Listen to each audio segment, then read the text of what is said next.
Good afternoon, everyone, and welcome to this month's webinar, Insurance Planning for Clients in their 50s and 60s. This is part 1 in a series of 3 about clients in this age range. Today's presentation will last about 50 minutes, and during that time, if you have questions as we go along, feel free to ask them on screen. We'll do our best to answer them timely, and then at the end of the presentation, we'll open the phone lines for verbal questions as you raise your hands on the screen. This webinar is being recorded and will be posted to our website within a week. Regarding CFPCEs, if you are logged into the webinar today for more than 50 minutes, using the email address you registered with, we'll report your attendance to the CFP board. That process can take about up to a month. Our webinars this year focus on the different types of insurance that are recommended for your clients throughout their lives, focusing on one couple, Sam and Sally, as they age. This month, as we said, they're in their 50s and 60s. From now until the end of the year, we'll follow them through to the end of their policies and the end of their lives. Please keep in mind that while we're recommending specific types of insurance coverage for specific points in Sam's and Sally's lives, these types of insurance are not exclusive to their age as presented, but rather a general idea as topics for presentation. Today's presenters will walk you through how you can help your clients preserve what they've accumulated and ensure their legacy, why long-term care insurance is important to them now, and the benefits hybrids offer your clients. And now about your presenters. Jill MacNeil's first job out of college was with Keith Mauer's Fee-for-Service. After Fee-for-Service was purchased by GE Capital and Judith Mauer opened Low-Load Insurance Services in 1998, Jill became one of Low-Load's first employees and has managed just about every task possible during her tenure with LLIS. Now, Jill is Low-Load's long-term care insurance point person, handling all variable case management for our clients, including life and annuities. Mark Mauer is a CFP and an MBA who constantly monitors the insurance and financial services industries. Under his leadership, LLIS continues to expand its portfolio of products and services.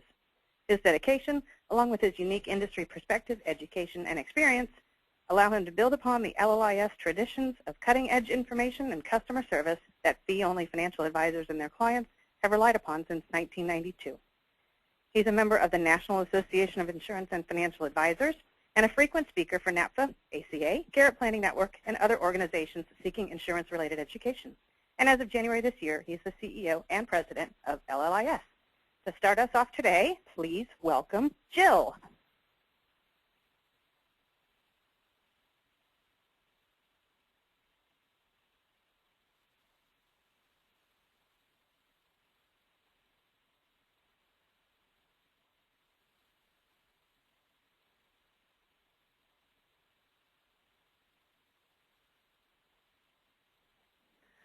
Thank you, Dina, and good afternoon, everybody, and thank you for attending our webinar today. As Dina said, this month we're going to focus on your clients in their 50s and 60s and recommend and discuss long-term care insurance for them, and then Mark's going to talk about hybrid products.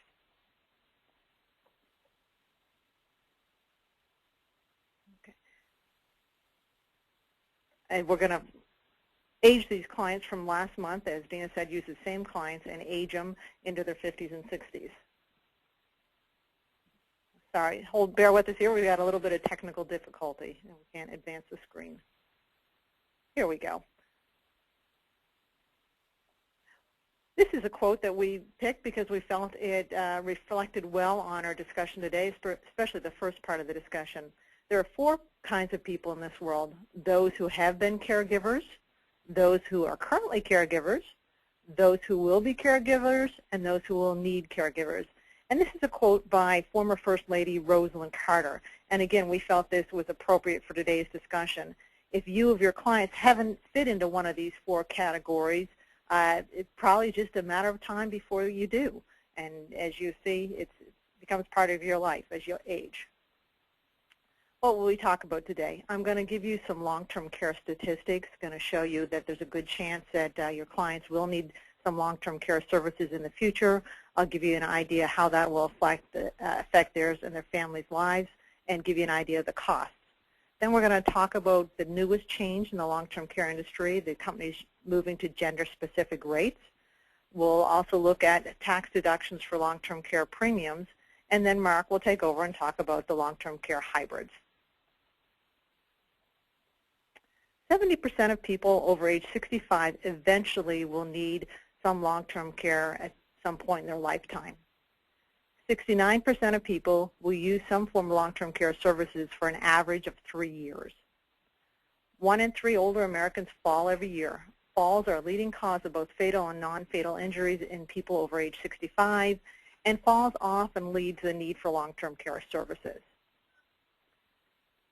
In 2008, the median rate for a private room in a nursing home was about $67,525. Again, that's the median rate in the country. Depending on where your clients live, it could be more, it could be less. In 2013, that rate has increased to an average of $83,950. So in 5 years, it's increased by $16,425, which is 4.45% compounded annual growth rate. So that's quite a steep increase. In 30 years, it's projected that 1 year of care will cost approximately $236,000. Now let's talk about care recipients. Genworth recently did a survey, and of those surveyed, 88% reported that their household income was reduced by an average of 34% due to a long-term care event. 63% said they had reduced savings by an average of 61%. 37% of care recipients ended up moving to the family member's home for a period of time, and 42% of these resided in their family home or the family member's home for 3 years or more. Now, if your client does not want to become a burden to their family member, they may want to consider purchasing a long-term care policy, or if they don't want their parents to become members of their household, they may want to purchase a long-term care policy for their parents. Now let's talk about primary caregivers. Now remember, the last slide was primary care recipients. This is the caregivers. I included this slide to show you how a long-term care event can also affect the caregivers. 65.7 million people in the U.S., that's 1 in every 4 adults, were unpaid family caregivers to adult or child in 2009. Now, when I practiced this webinar in our office, one of my coworkers thought that number was pretty inflated. But we quickly did a survey of the employees in our office, and it wasn't long before that we were able to prove that number is probably pretty accurate. It's more common than you think. 83% of caregivers contributed financially from their own savings. 63% of caregivers reported lost income, average of 23%. And 61% of caregivers reduced their savings by an average of 63%. Now, you may say, well, those numbers were the same on the last slide. Well, again, this is caregivers. Okay? And then 100% experienced increased stress with their spouse, siblings, and children. So the extra time they have to spend being caregivers took time away from their immediate family. So it not only did this affect them financially, but emotionally it affects everybody. It affects the whole family. As your clients reach their 50s and 60s, you'll see that they have a change in focus. In their younger years, they're concerned about accumulating their wealth, building up their wealth during their income-earning years, and they're concerned about protecting those income-earning years by purchasing life and disability insurance. But as they age, that focus changes. So in their 50s, they start to think about how long will they live? Will they outlive those assets they built up? And how can they protect those assets? They want to make sure they don't outlive their savings. So basically, if your clients have decided not to purchase a long-term care policy, they've decided to self-insure. And if that's the case, talk to your clients about their retirement plans. Ask them what asset would they be willing to cash in to pay for long-term care if they need it. Get them thinking about what assets they have and what they wouldn't mind seeing going away if they had to pay for a long-term care event. Because 60% of home health claims end in recovery. So that's a nice fact that a lot of people may have their health returned to them, but during that time of care, how would that affect their savings or retirement plans? You know, if they had to pay for home health care, how would that affect their savings? So encourage them to consider purchasing a long-term care policy to protect those assets that they've worked hard to build up. As I showed you earlier, I showed you the national cost for long-term care for nursing home. But here on this slide, I just wanted to break it down a little more. As I said, the average cost is $83,950. That's for a private room in a nursing home. If your clients live maybe in Hawaii, Alaska, or New England, it's going to be a lot more expensive. If they live in a more rural area, it'll be less. But this is the average cost. which breaks down about $230 a day. And again, it's 4.45% 5-year annual growth rate over the last 5 years. For assisted living facility, it's averaging about $3,300 a month. And for home health aid to come into your home, it's about $19 an hour. Surprisingly enough, that home health aid hasn't increased that much in the last couple of years, so that's kind of stayed on level. Now, since we're talking about clients in your 50s and 60s, I wanted to show you when majority of policies are purchased, long-term care policies are purchased. So if you look at this slide, the top couple, in the younger years, there's not many policies purchased between age 45 and 54. They, 22%. But majority of policies are purchased between age 55 and 64. As you can see, 54% of policies are purchased at that time. And we encourage clients to purchase policies the younger they are, and I'll get into that a little further. And on the right, you see when majority of claims start. So again, not many claims before the age of 69, but as they reach 70, between 70 and 79, 31.5%, and then at age 80, 59.2%. And that's important to keep in mind, because if your client's purchasing a policy at age 55 or so, and they're not going to use it for another 25, 30 years, if they don't purchase an inflation option on that policy, by the time they need the policy or the coverage, the daily benefit or monthly benefit will not have kept up with increasing costs. So as I said, when you're looking at a policy for your clients, encourage them to add an inflation factor, or encourage them to purchase a higher daily best benefit if they're not going to put an inflation factor on there. What is the right time to purchase long-term care insurance? We have this question proposed to us a lot. There's not really a magic age, but as I said, the best time is to consider coverage or to purchase coverage is when you're younger, like any type of life insurance or disability insurance, because the premiums are lower at that age and a better chance that they would qualify, that they're in better health. So on this slide, I just want to show you the difference between premiums at the different ages.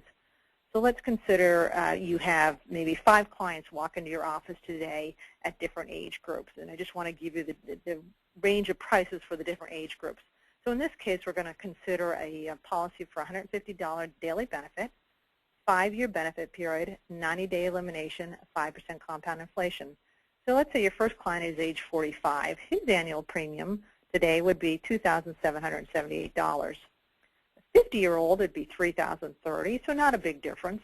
55-year-old, $3,221. So again, not a big difference. But as we reach 60, pretty sharp increase. But as you reach age 65, $5,573. So that's double the premium of the 45-year-old. So again, we encourage people to buy the insurance while they're young, and they may even qualify at preferred rates and save more money. Let's go into this a little further and see the cost of waiting compared to if they buy a policy today at age 55 or they wait to age 65. So in this example, if our client's age 55 and he purchases a policy with a $150 daily benefit, his premium $32.21. If he doesn't use that policy until age 85, he would pay in $96,631 in premium. Cost of waiting is 0 because we're saying he bought it today. Look at age 56, not much difference. Age 60, yes, it's going up, but let's look at age 65. So if he waits 10 years to buy this same policy or buy a policy similar benefits, he would have to purchase a policy with a daily benefit of $244.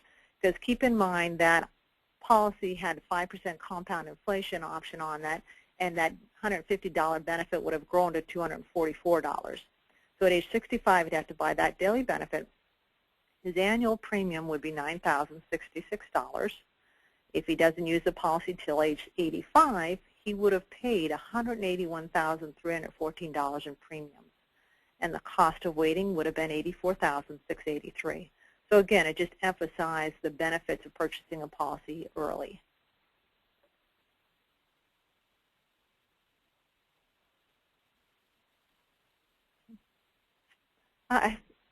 Excuse me here, I have a question, and I was just reading it to see if I can answer this quickly.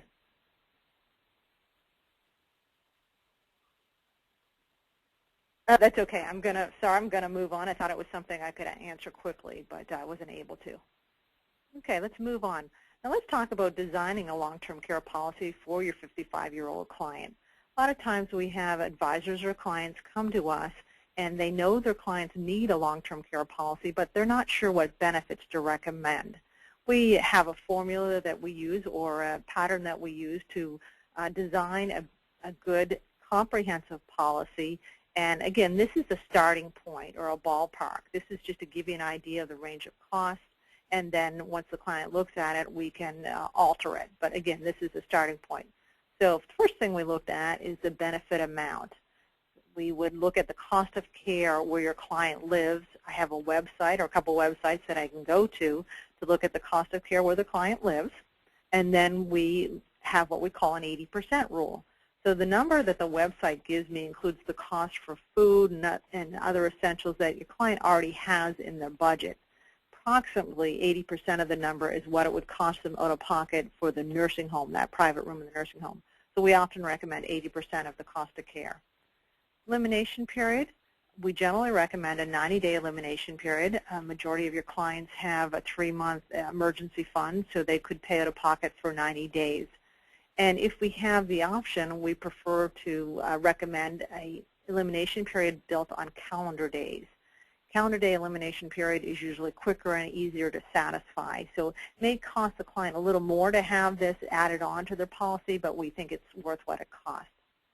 Inflation options, for a 55-year-old, as we saw earlier, he may not have a claim for 25 to 30 years, so we would recommend the 5% compound inflation on the policy. But if that 5% inflation brings the premium too high, we may recommend a 3% compound inflation. So again, the policy benefits would still grow, the premium would be lower, and the 3% compound inflation would still in most states would qualify the policy for a partnership policy. Many of you probably know what a partnership policy is, but I'll just review that quickly. Partnership policies are agreements between the individual insurance companies and the states and to encourage clients to purchase their own long-term care policy. So if they purchase a policy, they would be able to protect extra assets in the asset spend down review. So again, most states would have a 3% compound inflation to qualify. Oh, I just had a question. Somebody's asking me if I can explain calendar days for elimination periods. Oh, okay. A calendar day elimination period means that if your client goes on claim and they have a 90-day elimination period and it's based on calendar days, let's say they go on claim today and they qualify for care and they have a 90-day elimination period. In 90 days, consecutively or based on the calendar, their policy would start to pay them benefits. This is versus an elimination period based on days of service. So if your client has a days of service elimination period, if they went on claim today and received 2 days of service this week, that's only 2 days of that elimination period that are satisfied. So it's not consecutive days, so it takes a little longer to satisfy. Okay? Now let's go back to this slide and talk about benefit period. Okay, the benefit period, we recommend if it's an individual that lives by themselves, and especially if they have no family members nearby or nobody that could take care of them, we'd recommend a 5-year benefit period. The average length of stay in a nursing home is just under 3 years, but many people receive care in their homes first. So the 5-year benefit period is a pretty good chance that would cover the care in their home first, and then if they move into the nursing home. If it's a couple applying for coverage, a lot of times we recommend 3 years of coverage, but add on the shared care option. The shared care is an extra option you can add on, so that would make it 6 years to share between the couple. Okay? So again, this is just give you a starter idea of how we would design a policy for a 55-year-old. Now let's look at what it would be, give you an example of this for the client.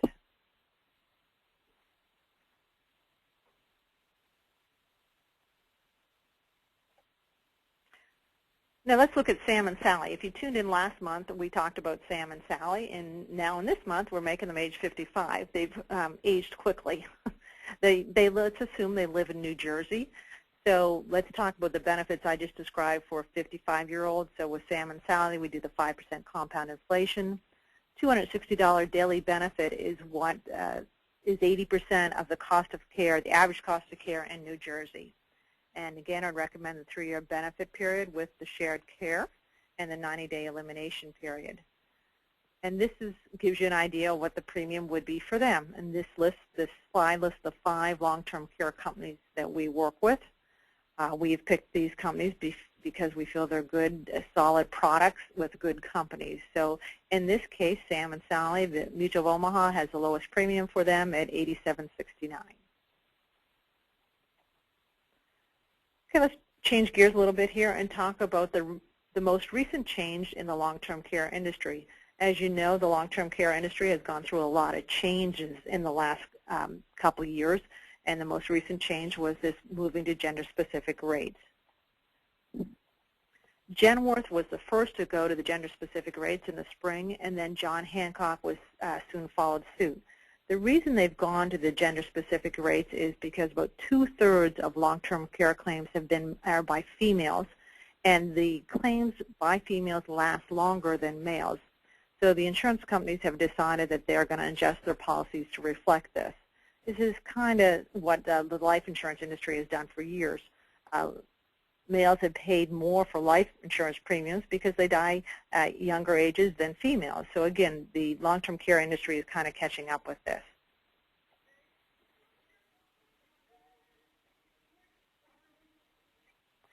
Now, as the music says, we've heard it through the grapevine that Mutual of Omaha and Transamerica have also filed for their new products that will also have the gender-specific rates, and those will be available in the fall.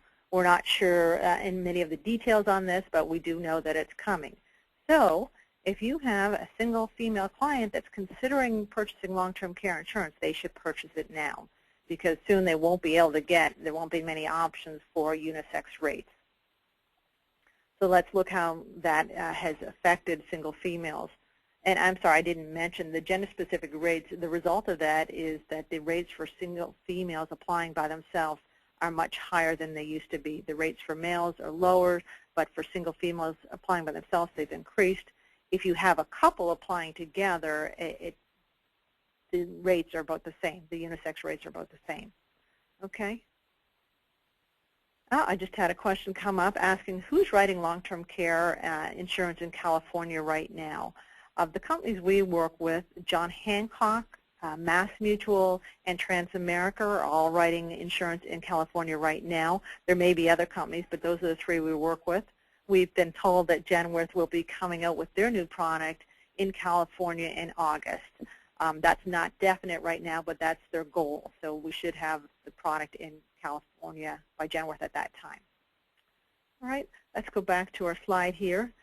Now, as I said, I wanted to show you how these gender-specific rates are affecting single females. Now, let's look at Sally's friend, Teresa. Teresa's 55. She lives in New Jersey. She lives alone, and she's considering purchasing policy.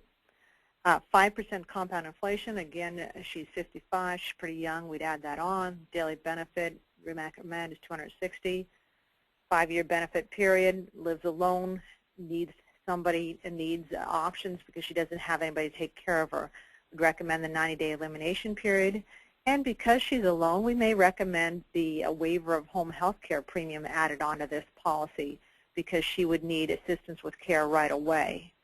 Okay, so currently a policy for Teresa, Transamerica has the lowest rates for her of $7,070, and then Mutual of Omaha. Now you can see that Transamerica and Mutual of Omaha are still 2 of the companies that are using unisex rates. So you can see that their rates are a lot lower than John Hancock and Genworth. Mass Mutual is still using unisex rates, but their rates are a lot higher. I guess single female at this age doesn't fall in as sort of their target market. So again, if your client is a single female, please encourage them to purchase some coverage now before the options are going away. Let's talk about tax deductions for long-term care premiums. I am not a tax professional, and none of us here at Low Load are tax professionals, so please consult your tax professional for any questions or advice.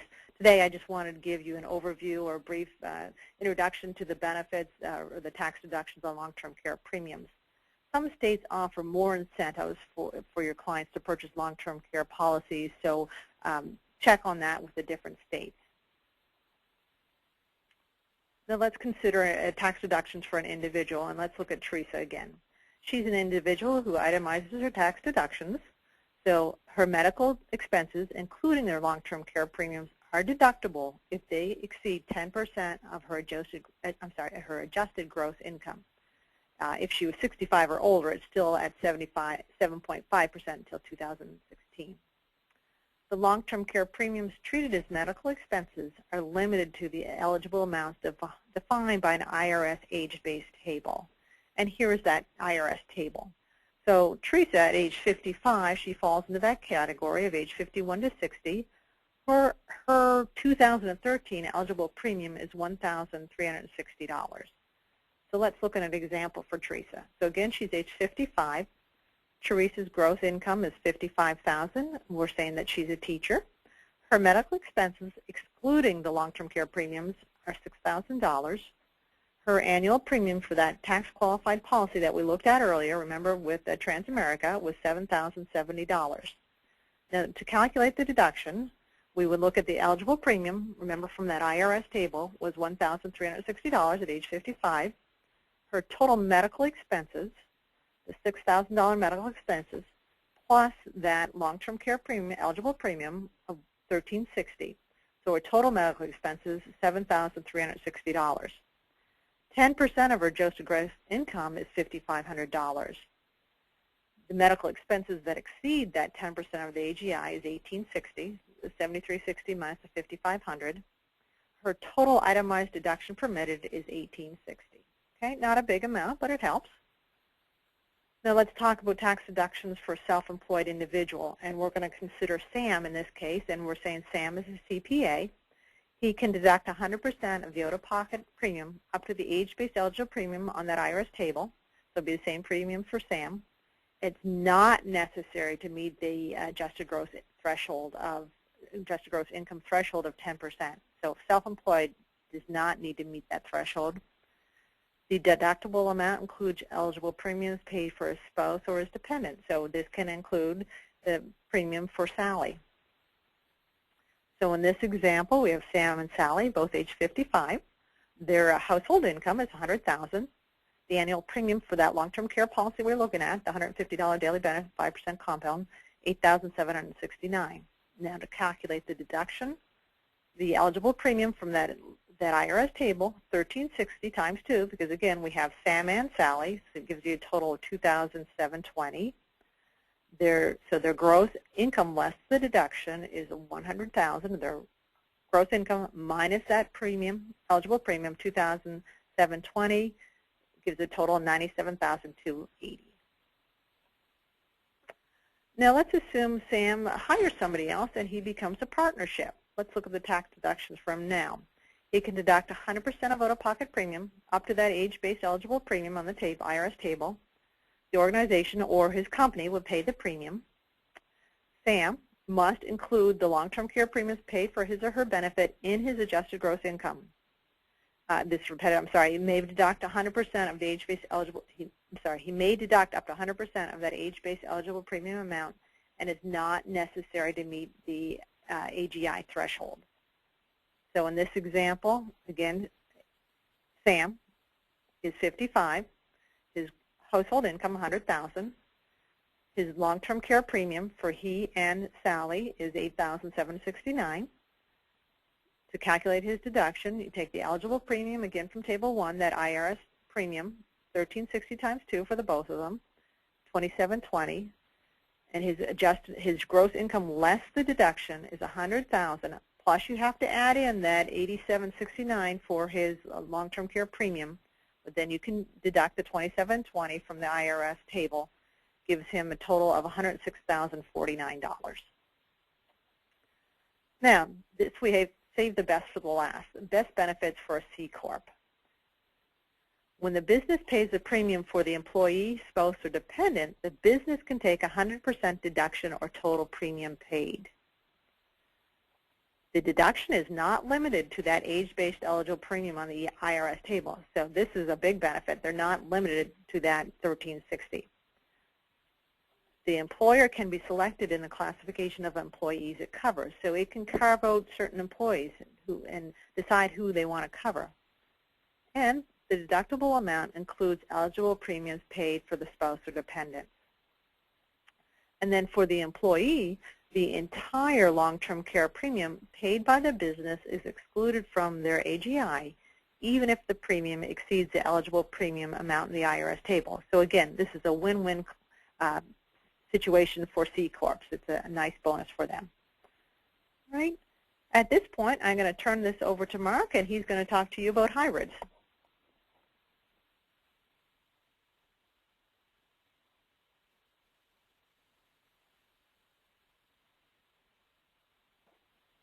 Hi, everybody. Thank you for tuning in. And there have been quite a few questions that come along. And rest assured, if we don't get a chance to answer them while we're talking, we will get back in touch with you on the questions. Because there's quite a few that have come along, and want to make sure that we touch on everything that we wanted to talk about. So when we talk about the hybrids, how many of your clients have term life insurance, health insurance, homeowners insurance? Some of your clients may even have pet insurance. Well, what do all of these things have in common? They're a pure insurance, and what I mean by that is that you pay premiums, you don't have a cash value, there's nothing to touch, taste, or hold. If I need a claim, if I go on claim, or if I need benefits, it pays. If not, I'm just paying premiums. Long-term care insurance is also a pure insurance. But why do clients seem to have an objection to long-term care insurance, but not any of those other 5, 6, 7, 10 different types of insurance that we might all have? And I think it's partly because we still consider long-term care insurance optional. It's been around for about 30 some odd years in the 1980s, where life insurance has been around for hundreds of years. As more and more people, as the former First Lady said, become one of those 4, which we probably will be at least 1, if not 2 or 3, we're all going to consider it less optional than we probably do and your clients do today. But given that that's our world, and we have objections sometimes about long-term care, what if I never use it? Insurance companies have come out with the long-term care hybrids. Hybrids meaning it combines 2 different types of insurance. You can combine term life insurance with long-term care benefits, permanent life insurance with long-term care benefits, and even fixed deferred annuities that have a long-term care rider. So first, let's talk about the hybrid term life and long-term care riders. These are relatively new, and in the simplest form, they advance a portion of the death benefit if you need long-term care. Most term policies for years have had a terminal illness rider that says if you are, a doctor says you're going to live for 12 months or less, you can advance half of your death benefit. This is really nothing different other than the trigger is not dying in 12 months, the trigger is long-term care, and the benefits usually aren't as large. But that's the basic way it works. You're getting an advance of the death benefit, which then reduces what ultimately will go to your beneficiary. Some policies advance just a percentage or a flat amount. Some will advance a monthly or annual amount. Still relatively new. A few companies have these, and each one seems to do it a little bit differently. One of the sort of fine prints in this policy is that sometimes with certain carriers, there may not be any remaining death benefit after an advance. So if you have $1 million term policy and advance the $200,000 long-term care benefit of a policy, you may get the $200,000, but then you lose all the remaining $800,000 of life insurance. So that's one of the ones we don't normally recommend, but that's things to look at in the fine print. It is term life insurance, and so usually the people who are buying term life insurance are younger, have a certain need for the life insurance, and so they may or may not yet be long-term care age. So it's nice as a bonus or even call it a kicker. I still need to have term life insurance need, and if I need long-term care, well then that's great. It's nice, a nice little bonus. Consider it like catastrophic coverage in the younger earning years. If I have $1 million term policy, need long-term care at age 48 while I'm still earning, I can advance some of the death benefit to pay for care, and then when I die, then my my heirs get the rest of the life insurance to cover those lost earning years. And it only lasts as long as the term lasts. So a 40-year-old person buying a 20-year term would have a long-term care rider for, and if you got out your calculators, 20 years, they'd be 60. Most of the time when we talk about needing long-term care, people are in their 70s, 80s, if not 90s. So it's great while you have the term policy, but may not get you where you need to go when you want to have it at age 85. And the details of the riders are very important with these, just like I mentioned, what happens if you advance it. Now, more general and usually a better solution, if we want to have it at age 85 or whenever we need it, are permanent life insurance policies with a long-term care rider. And like everything in the insurance world, depending on what we want to do, there's an option for that. We can maximize the life insurance component. We can use a single pay to a level lifetime pay. Some policies, the long-term care benefits is added to a base permanent policy for a premium or for no premium. Some companies allow you to choose your long-term care benefit on a monthly basis. I can choose it.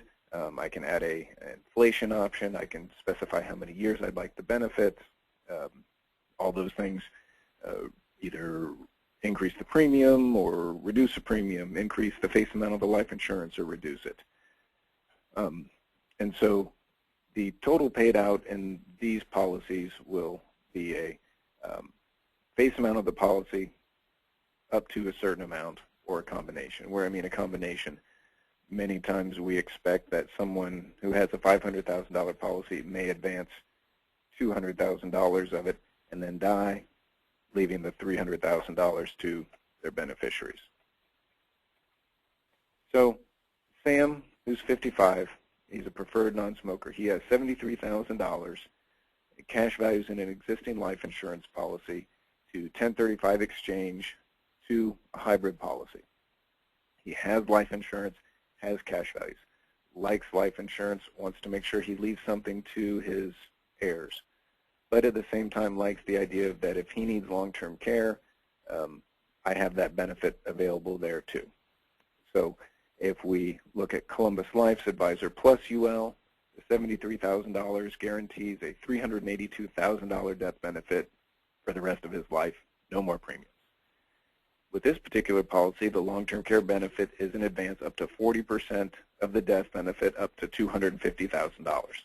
So up to 40% of the death benefit, not exceeding $250,000.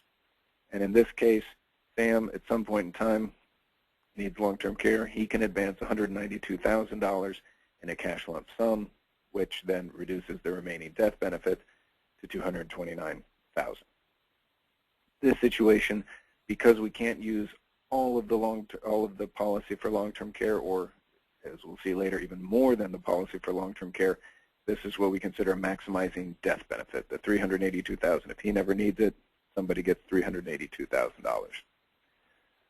Now, if we look at Nationwide's no-lapse UL with the long-term care rider, it's a smaller guaranteed death benefit of $291,000, but their rider is different in that it's a monthly indemnity. Indemnity meaning a cash payment. So once Sam qualifies for long-term care, the rider and the Nationwide policy will start paying him a check of $5,821 per month, which happens to be 2% of the face amount in Nationwide's policy. That's a fixed 2% if you add the rider to the policy.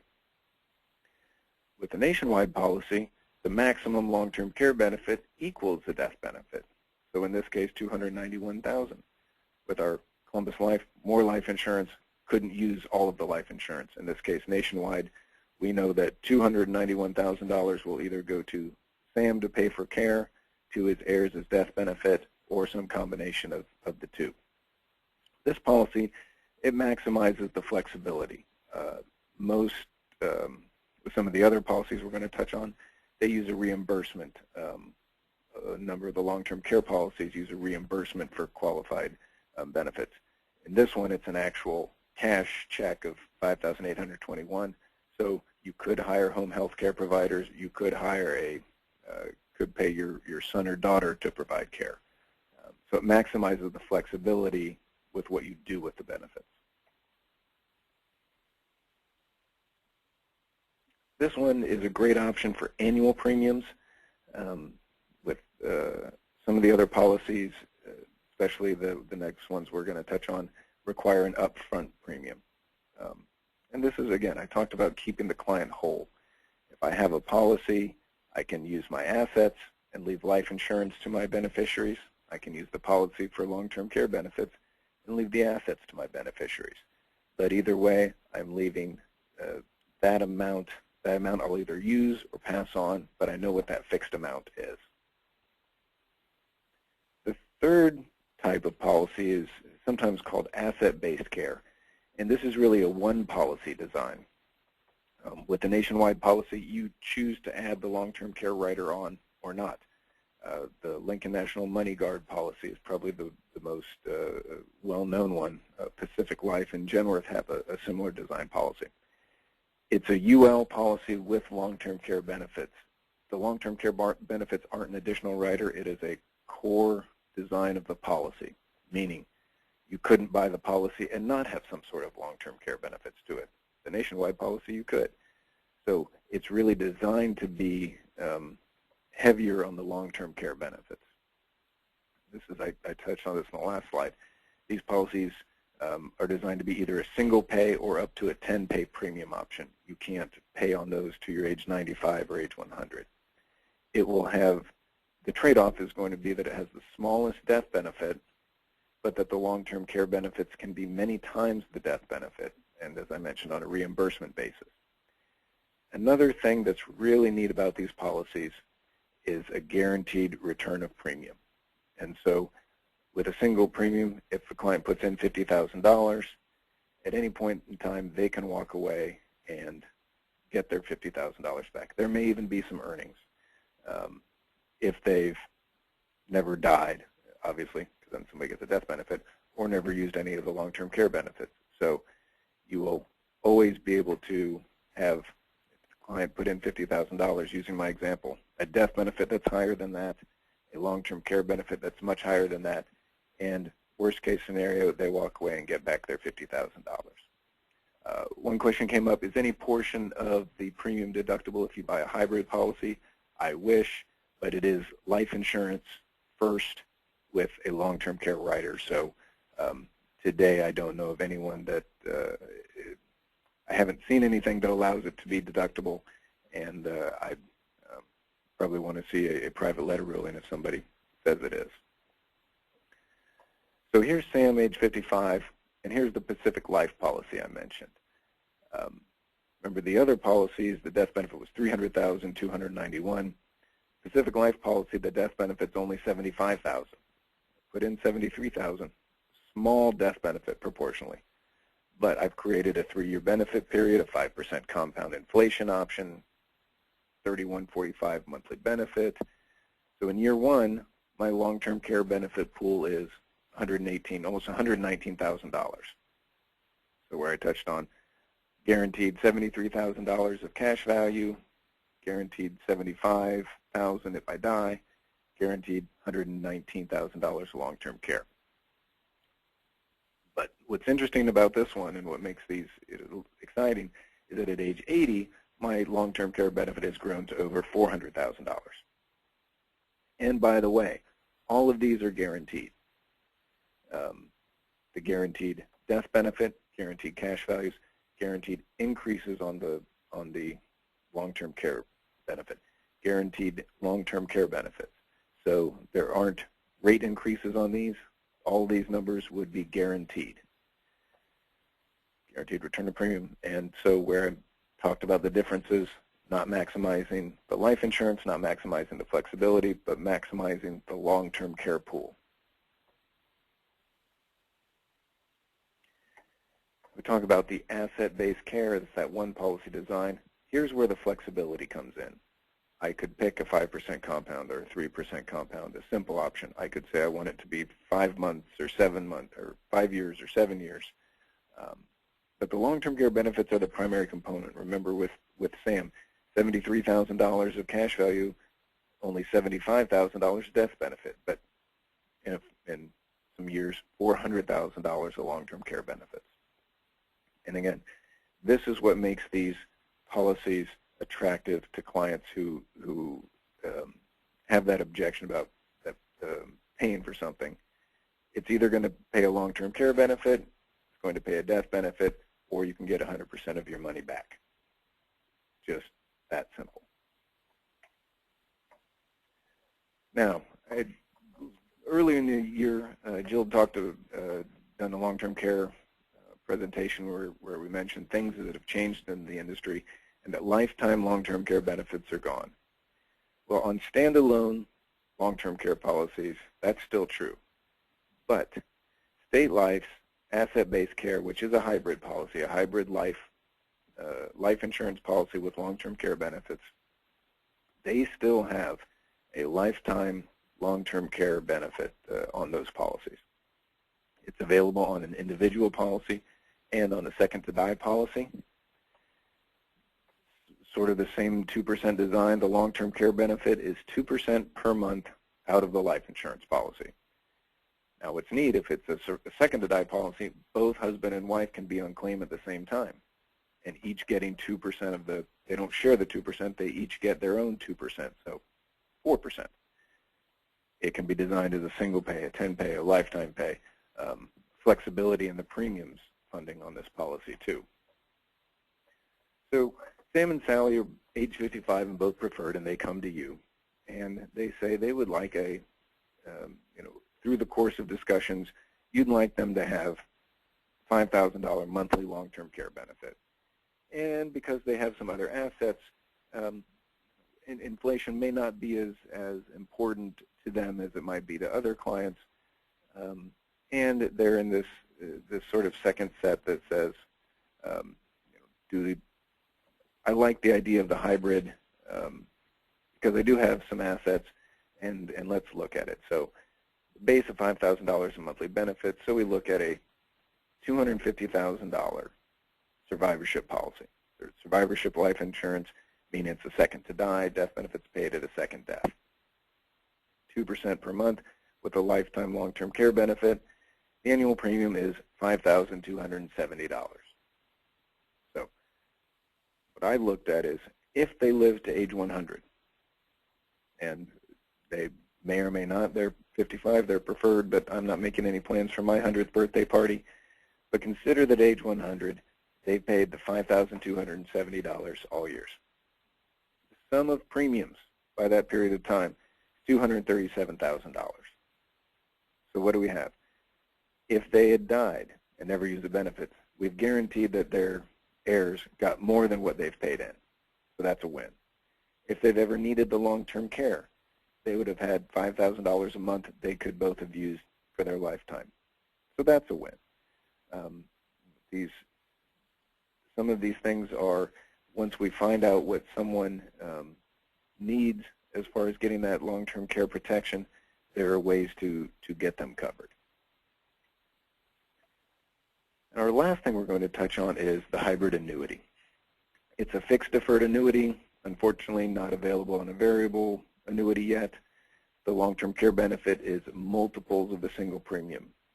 Simplest forms 2 to 3 times. Could be a 1035 exchange from an existing life insurance or an existing annuity to fund these, and the long-term care values grow as the annuity values grow. This is probably the simplest one just because if you put in $100,000, we say that the long-term care benefit is $300,000, and as the annuity values grow at whatever interest rates they are today, the long-term care values grow. But again, if the client needs it for long-term care, it's there, and we leverage that money. The client needs access to the cash values, it's there. The hybrid annuities tend to have very simplified underwriting, so this is a great option if the client isn't eligible for traditional long-term care insurance or a hybrid life and long-term care policy. A hybrid annuity can cover 2 spouses, so that's great in and of itself. But I would say that more often we see where we do a hybrid annuity covering 2 spouses because one spouse applied for traditional long-term care and was denied. They were declined for whatever reason. And so husband and wife really would like to be on the same policy, and so this is a way to get them both on the same policy. Long-term care hybrids. We get advisors who call us and talk to us and say, what we'd really like for our clients is some sort of catastrophic long-term care policy. I'd like a policy that kicks in after 24 months. Most states have regulations that the elimination period can only be 90 days or 180 days. Some will go to 1 year. But we have advisors who want just really catastrophic, 24 months. That really is sort of a hybrid policy. When you have an annuity, you're self-insuring with the annuity values. So if I put in $100,000, the first $100,000 of what I use, I'm reducing the long-term care benefit by $100,000, and I'm reducing the annuity values by $100,000. But really what I did is, instead of having that $100,000 in my savings account, I had it in an annuity. I still self-funded. The insurance didn't kick in until I've used up that $100,000. Similar with the life insurance. When you start reducing the death benefit for long-term care benefits, you're self-funding the long-term care portion from the death benefit. So if I have a $500,000 policy, I die, I leave $500,000 to my kids, but I spent down my assets. Or I can spend down that hybrid policy for long-term care, leave the assets to the kids. But either way, I'm still self-funding from something else. So we talked about Sam and Sally in their 50s. We talked about some of the long-term care statistics, the gender-specific rates that will be coming, the ones that have changed and the ones that we've heard it through the grapevine will be coming soon. We talked about tax deductions for traditional long-term care coverage. I wish on the hybrids, but not that I'm aware of. Contact your tax professional, but not that I'm aware of. And long-term care hybrids. Now, did you know that Keith and Judith Maurer will be exhibiting, speaking, and sponsoring the Garrett Planning Network's retreat in Kansas City at the end of this month? I know a number of you are Garrett planners, and so please say hi to Keith and Judith. I bet you did know that you can still get lifetime long-term care benefits, because that was sort of news to me. Jerry told me about it. So I thought that was pretty neat and wanted to share it with you. To someone's question earlier about California, Genworth expects to introduce their long-term care policies in California August 1st. It had been slated for July 1st.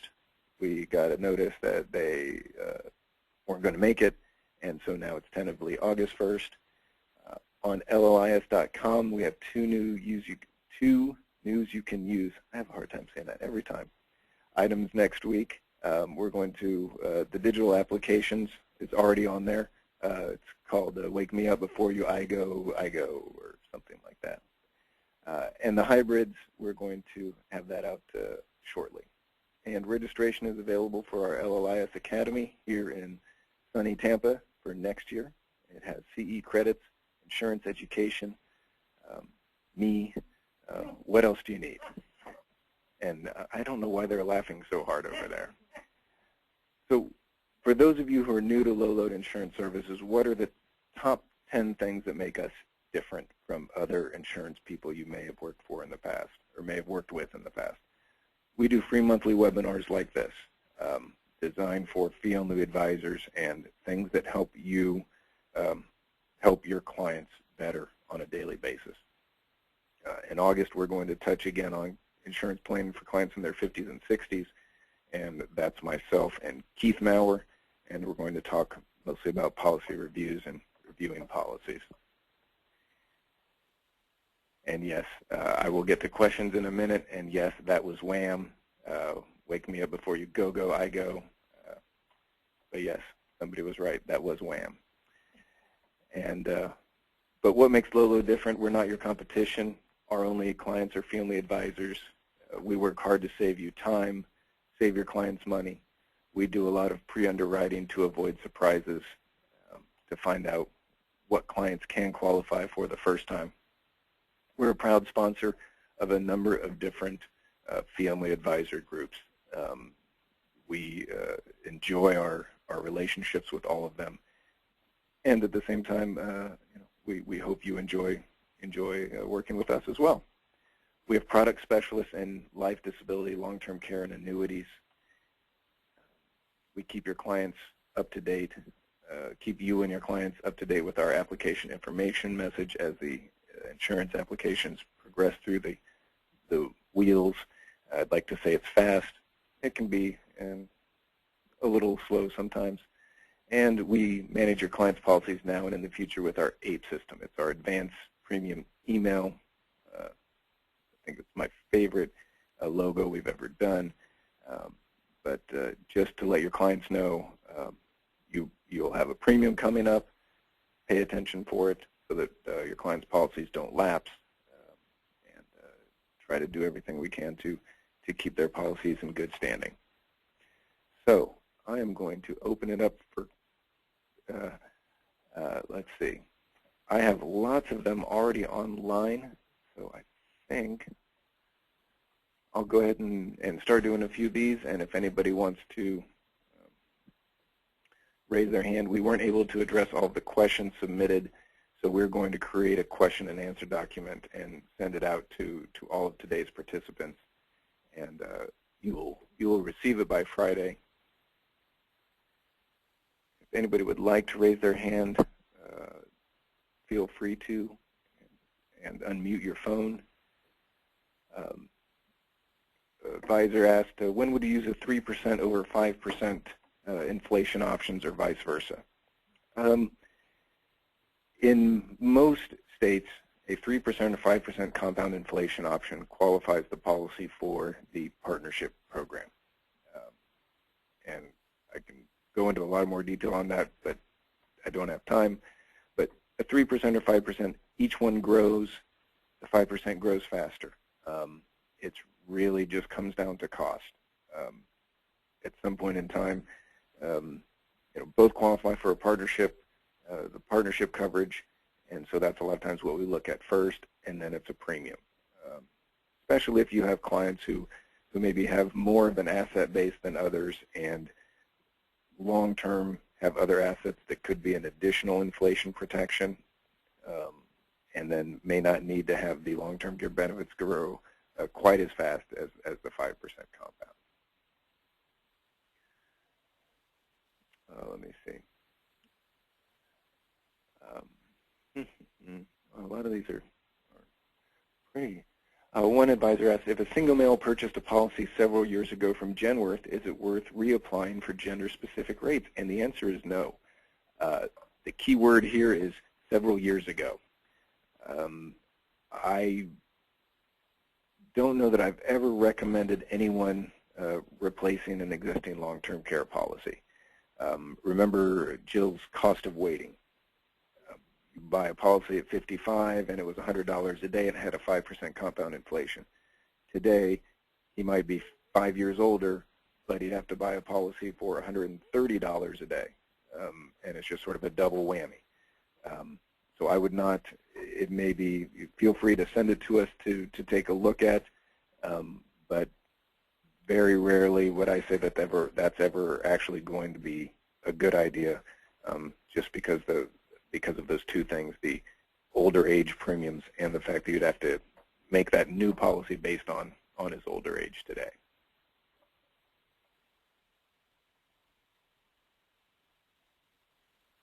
I don't see that anybody's raised their hand. It is 5 o'clock. Thank you all for attending, and those of you who we didn't get a chance to answer your questions on screen, we will have that Q&A document out to you by the end of this week. So thank you, everyone, and tune in again in August.